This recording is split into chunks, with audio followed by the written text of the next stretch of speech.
Our devotional thought from the book of Psalms today comes from chapter 9, verses 7 to 12, where the psalmist shows us that there are two sides to God's character.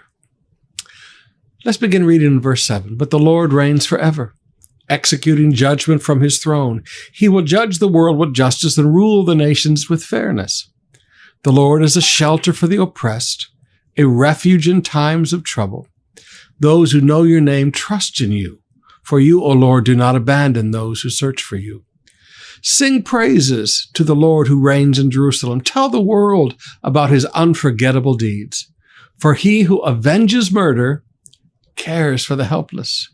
He does not ignore the cries of those who suffer. Now look there at verse 12. For he who avenges murder cares for the helpless. Talk about two opposite extremes placed in one thought. He who avenges murder cares for the helpless.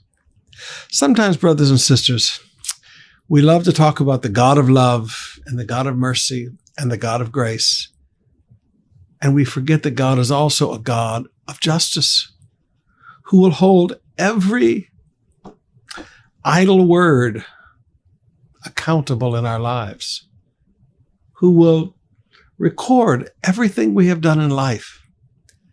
And even as born-again Christians, one day we stand before Jesus and at the bema seat of Christ, not for our sins, because the cross took care of that, but for our rewards.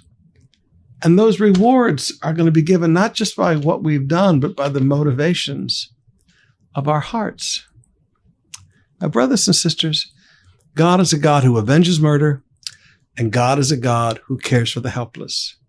But he's the same God who is good and merciful and faithful and abounding in grace, is also the God who will judge and hold mankind accountable for their deeds done in the flesh.